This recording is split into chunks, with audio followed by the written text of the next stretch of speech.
Assalamualaikum warahmatullahi wabarakatuh. Selamat pagi, apa kabar? Baiklah, kami dari Dinkes Hamas bekerja sama dengan tim farmasi akan memberikan penyuluhan pada pagi hari ini tentang bijak menggunakan antibiotik yang akan dijelaskan Ibu Penny Budiati, Eskom Farmasi. Kepada Ibu Penny kami persilakan. Assalamualaikum warahmatullahi wabarakatuh.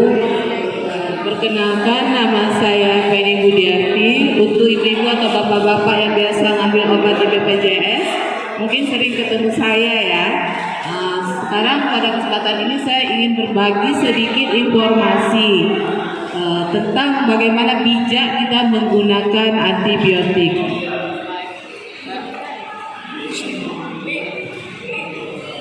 Sekarang apa sih antibiotik itu? Kadang-kadang kita cuma tahu jenis obatnya. Misalnya orang awam taunya cuma amoxicillin, ampicillin, tetracycline, tapi nggak tahu sebenarnya itu jenis obat apa.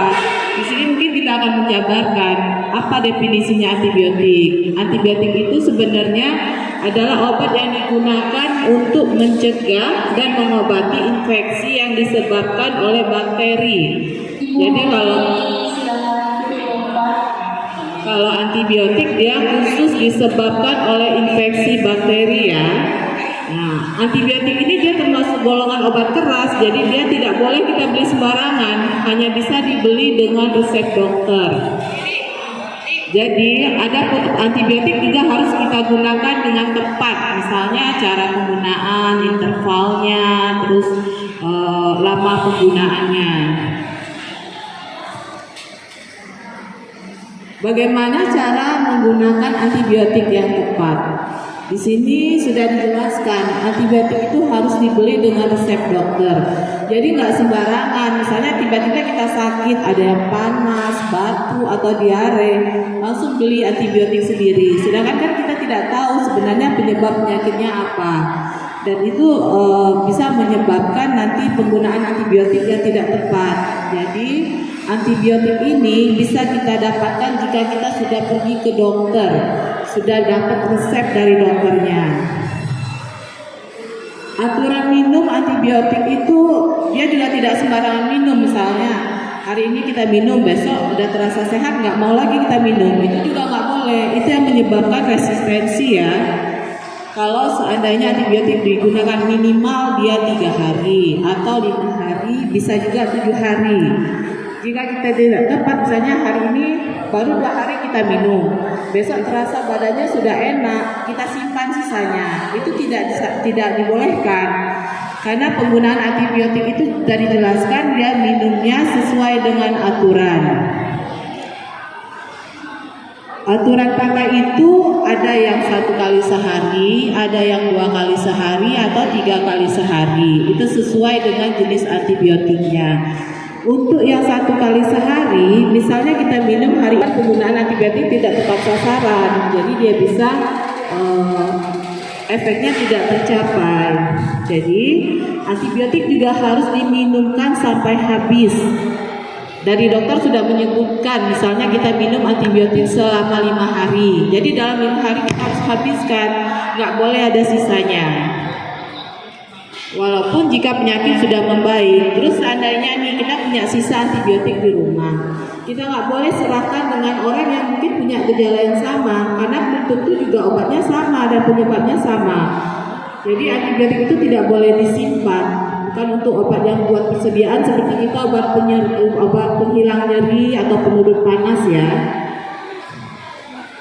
Ini juga sudah disebutkan harus diminum sampai habis. Jika gejala sudah membaik, bukan berarti penggunaan antibiotik tersebut dihentikan. Jadi yang harus digarisbawahi, kita harus minum sampai habis sesuai dengan obat yang sudah diresepkan dokter untuk menghindari resistensi antibiotik. Kalau kita minumnya sembarangan, 3 kali sehari, cuma 2 hari, 3 hari, nanti badan kita kebal dengan penyakit yang sama, kita nggak bisa lagi pakai antibiotik yang sama. Nah, di sini tadi saya sudah sebutkan sedikit tentang resistensi. Resistensi itu artinya antibiotiknya tidak mampu lagi mengobati penyakit kita yang disebabkan oleh bakteri yang tadi. karena kita minumnya tidak tepat. Jadi kuman yang ada di dalam tubuh itu sudah tidak bisa dengan antibiotik yang sebelumnya. Kita sudah butuh jenis antibiotik yang lain atau dosis yang lebih besar. Penyebab kematian akibat resistensi antibiotik ini sudah sangat tinggi, bisa mencapai 700.000 per orang per tahun, diprediksi di tahun 2050 bisa sampai 10 juta per tahun di seluruh dunia. Ini karena sembarangan minum antibiotiknya, dan dikit-dikit kita minum antibiotik, padahal seharusnya tidak perlu kita menggunakan antibiotik. Kayak penyakit yang sekedar atau batuk itu sebenarnya kan disebabkannya oleh virus, bukan karena bakteri. Jadi nggak perlu kita minum antibiotik. Atau diare yang sekedar diare yang bukan dia berlendir, itu juga nggak perlu antibiotik. Bagaimana agar tidak terjadi resistensi antibiotik? Di sini ada bijak, yaitu B-nya itu kita beli antibiotik itu hanya dengan resep dokter. Jadi nggak sembarangan kita punya, sesuai dengan yang sudah diresepkan oleh dokter. Karena antibiotik memang dia termasuk golongan obat keras yang tidak boleh diperjualbelikan secara umum. Ini juga tadi sudah disebutkan, jangan meniru obat orang lain. Kadang-kadang kan kita berasa ada tetangga sakitnya ini, kita minum juga, karena dia sembuh. Itu tidak disarankan ya. Sebaiknya kita memang harus ke dokter dulu kalau memang dirasakan perlu antibiotik. Nah, ikuti petunjuk penggunaan antibiotik, ikuti aturan cara pemberiannya, dosis atau takarannya untuk dewasa, untuk anak-anak, semua tergantung dengan yang dibutuhkan. Kalau untuk anak mungkin dosisnya akan lebih kecil ya.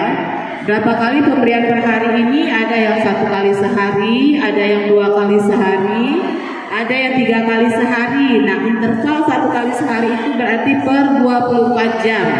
Kalau dia 2 kali sehari itu per 12 jam, dan yang untuk 3 kali per 8 jam. Kita ikutin, diusahakan di interval waktu yang tepat. Berapa lama penggunaan antibiotik? Ada yang 5 hari, ada yang 7 hari, sesuai dengan yang diresepkan oleh dokter.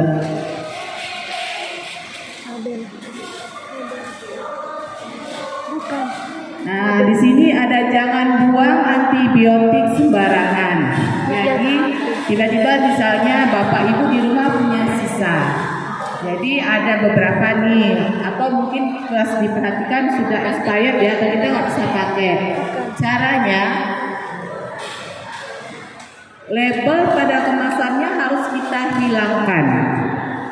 Terus kalau dia berbentuk cairan, itu kita masukkan dulu atau kita encerkan, kita tambahkan air, baru nanti kita buang. Kalau dia dalam bentuk tablet juga harus dihancurkan dulu, digerus dulu, baru dibuang. Ini untuk kita lebih aware, awasi penggunaan antibiotik di rumah. Jadi nggak main sembarangan ngasih antibiotik sama mungkin keluarganya, apa sama anak, suaminya, atau mungkin tiba-tiba kita tengok sakit langsung kita kasih antibiotik, itu nggak boleh ya.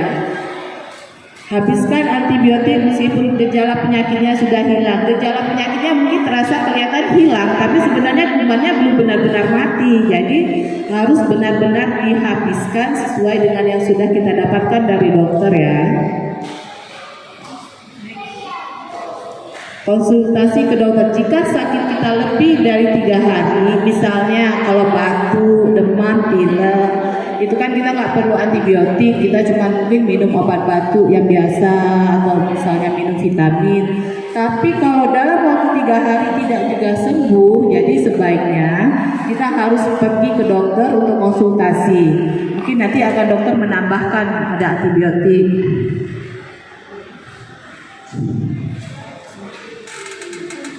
Terima kasih. Mungkin saya kembalikan ke teman-teman dari bagian tim. Pada bapak-bapak ibu-ibu ada yang mau ditanyakan tentang antibiotik, tentang obat?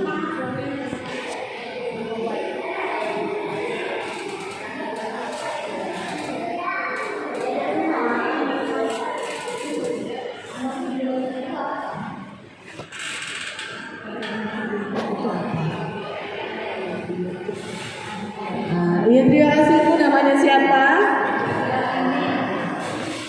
Siapa?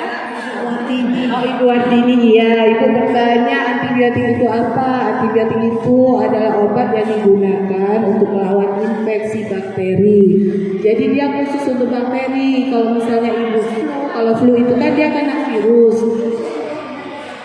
Iya, nah yang bisa menentukan penyakit bakteri atau enggaknya itu memang dokter ya Bu yang bisa mendiagnosa.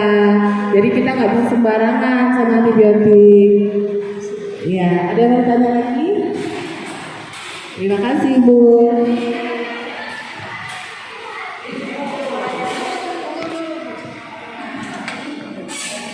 Assalamualaikum warahmatullahi wabarakatuh. Saya mau nanyakan Bu, kemarin saya berobat ke puskesmas. Jadi saya sakit gigi kan, infeksi giginya radang, tapi dikasih antibiotik, kata dokternya nggak boleh sering-sering minum antibiotik. Itu kenapa Bu? Assalamualaikum warahmatullahi wabarakatuh. Waalaikumsalam warahmatullahi wabarakatuh. Ya, jadi itu yang dokter ingatkan, kita nggak sembarangan minum antibiotik. Jadi yang misalnya kayak radang kan kita belum tahu penyebabnya apa. Kalau memang ya, jadi dokter memang nggak mengharuskan ibu minum antibiotik karena dia memang cuma radang. Jadi dikasihnya anti radang dan anti nyeri. Kecuali mungkin nanti sakitnya berlanjut, ibu datang lagi ke dokter, dokter lihat mungkin dia ada berlubang, memang ada infeksi, baru diresepkan antibiotik.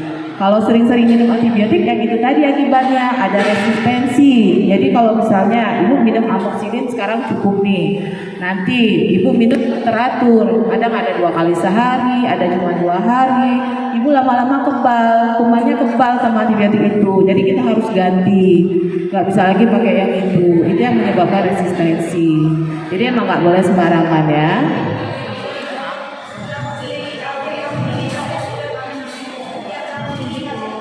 Ya, tapi minumnya untuk 3 hari. Tetap ibu habiskan. Ya, ya, ya. Biasanya dikasih 3 kali sehari ya. Minumnya harus sesuai tepat dengan aturan yang sudah dokter buatkan.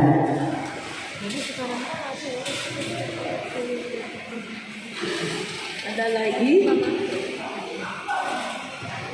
Yang mau ditanyakan? Oh, nanti ya Bu. Kalau nggak ada yang mau ditanyakan, kami tutup.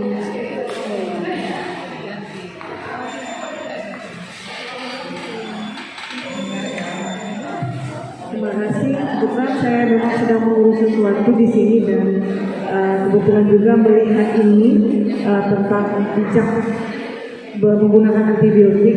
Yang ingin saya tanyakan adalah anak saya itu sering sekali memang diresepi antibiotik oleh dokter anak begitu.